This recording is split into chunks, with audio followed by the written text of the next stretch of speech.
subsequently to reading Watchmen, even though it came out prior, was Miracleman. And when I read that, that really blew my mind. And it's the kind of, how would you say, it's the complete debunking of the kind of Superman myth in a way that is so clever, so multi-layered that, it's just gobsmacking and difficult. I mean, there's so much going on in Miracleman to explain it quickly is really difficult. But we do have one amazing page here from, where is it? From issue 15. Issue 15, where Kid Miracleman, who's come back from the dead or from the netherworld, whatever it was, decides to just destroy all of London.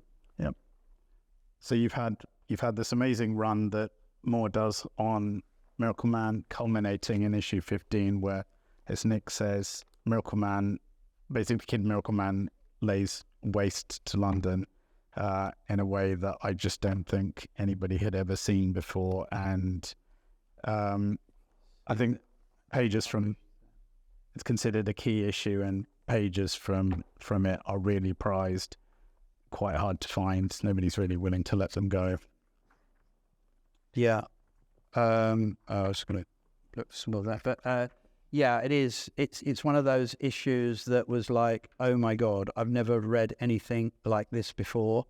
In a sequential graphic novel,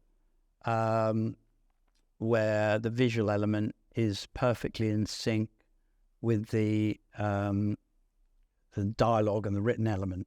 And I think John Totleben, who drew it, encapsulates the horror of what's happened in a way that, like, I don't know anyone else could have quite have done. I can't quite imagine. No, who else could have drawn that? Totlben's an amazing artist, and I think Miracleman's probably the finest work he ever produced. For a long time, comic books were written in a certain way, and characters were sort of one-dimensional.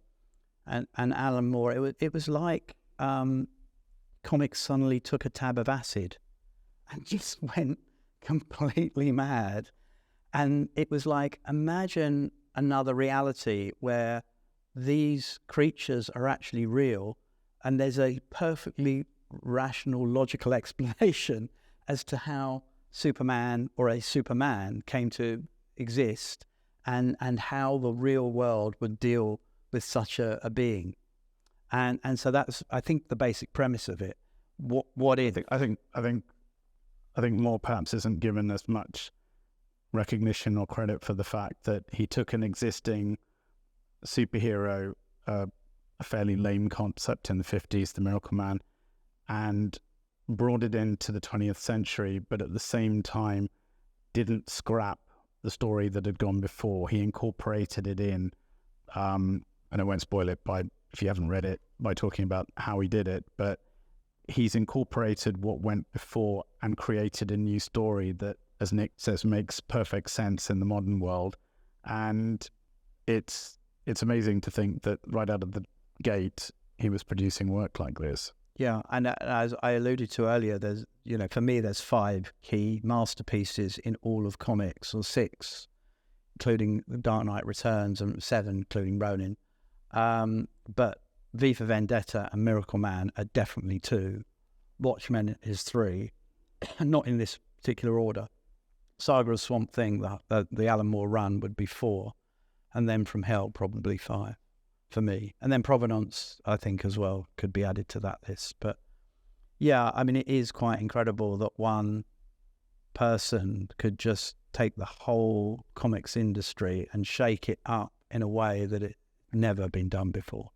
I mean, the things he tried, the innovations that he brought in are still, and the reverberations of those innovations are still being felt in comics today, really, aren't they?